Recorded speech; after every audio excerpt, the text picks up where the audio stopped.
ఆంధ్రప్రదేశ్ మంత్రివర్గంలో జనసేన నుంచి ఎమ్మెల్సీ నాగబాబు చేరే అవకాశం ఉందని గత ఏడాది నవంబర్ నుంచి వార్తలు వస్తూ ఉన్నాయి.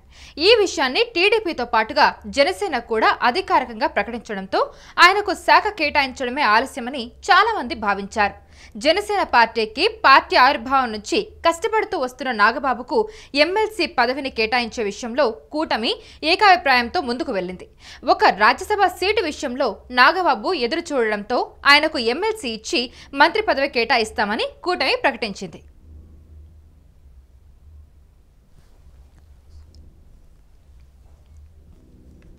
తెలుగుదేశం పార్టీ ఈ విషయాన్ని తమ అధికారిక లెటర్ హెడ్ పై రిలీజ్ చేయడం, పవన్ కళ్యాణ్ కూడా నాగబాబు స్థానంలో ఎవరు ఉన్నా సరే వాళ్లకు మంత్రి పదవి ఇస్తామని ప్రకటించడంతో నాగబాబు చాలా ఆశలు పెట్టుకున్నారు.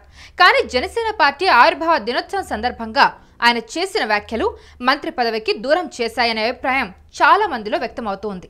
పిఠాపురం నియోజకవర్గంలో పవన్ కళ్యాణ్ గెలవడానికి తెలుగుదేశం పార్టీ సహకారం ఏమాత్రం లేదని ఆయన కొన్ని ఆసక్తికర కామెంట్స్ చేశారు. దీనిపై టీడీపీ నేతలు తీవ్ర వ్యతిరేకత వెళ్లగక్కారు. అయితే ఆ వ్యాఖ్యలు చేయడమే కాకుండా సోషల్ మీడియాలో నాగబాబు తీరును వాళ్ళు ఎండగట్టడం జరిగింది. అయితే ఆ తర్వాత తీసుకున్న నిర్ణయాన్ని కూడా కూటమి వెనక్కి తీసుకున్న సంకేతాలు కనిపించాయి. ముందు నుంచి నాగబాబు టీడీపీ విషయంలో వివాదాస్పద వ్యాఖ్యలు చేస్తూనే ఉన్నారు.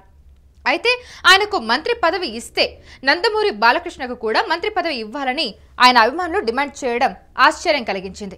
ఇక నాగబాబు వ్యాఖ్యలు చేసిన కొన్ని రోజులకు కేబినెట్ సమావేశం జరగగా కేబినెట్ సమావేశం అనంతరం చంద్రబాబు నాయుడు పవన్ కళ్యాణ్తో ఏకాంతంగా భేటీ అయ్యారు. నాగబాబుకు మంత్రి పదవి ఇవ్వలేమని పవన్ కళ్యాణ్ వద్ద చంద్రబాబు నాయుడు చెప్పినట్టు వార్తలైతే వచ్చాయి. ఇక అక్కడి నుండి మార్చిలో కేబినెట్ ఎంటర్ కావాల్సిన నాగబాబు సైలెంట్ అయిపోయారు. అయితే పిఠాపురం నియోజకవర్గ వ్యవహారాలు మాత్రమే ఆయన చూస్తూ ఉన్నారు ప్రస్తుతానికి. ఆ తర్వాత కూడా పవన్ కళ్యాణ్ పిఠాపురంలో నాగబాబును పక్కన పెట్టినట్టుగానే తెలుస్తుంది. అయితే వర్మ విషయంలో వ్యతిరేకత రావడంతో పవన్ కళ్యాణ్ కూడా జాగ్రత్తగా వివరించారు. టీడీపీ అధిష్టానం కూడా వర్మకు ప్రాధాన్యతనివ్వడంతో రిస్క్ వద్దనుకున్న పవన్ కళ్యాణ్ నాగబాబును కేబినెట్లోకి తీసుకోవాలని ఒత్తిడి చేసే ప్రయత్నం కూడా చేయలేదు. నాగబాబు భవిష్యత్తులో ఏదైనా వివాదాస్పద వ్యాఖ్యలు చేస్తే అది వైసీపీకి అనుకూలంగా మారే అవకాశం ఉండడంతోనే టీడీపీ ఈ విషయంలో పవన్ కళ్యాణ్ను ఒప్పించినట్టు తెలుస్తోంది.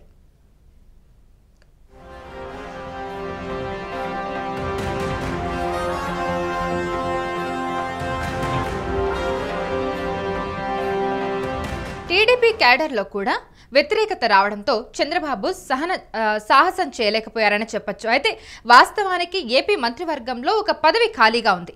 ఆ పదవికి వంగవీటి రాధాతో పాటుగా నాగబాబు పేరు కూడా ప్రముఖంగా వినిపించింది.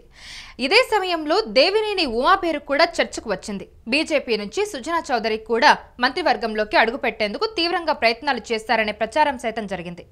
ఇంతటి పోటీ ఉన్న ఆ మంత్రి పదవికి నాగబాబును ఎంపిక చేస్తే లేనిపోని సమస్యలు వచ్చే అవకాశం ఉండడంతో ఈ విషయంలో పవన్ కళ్యాణ్ సైలెంట్ అయిపోయినట్టుగా తెలుస్తోంది.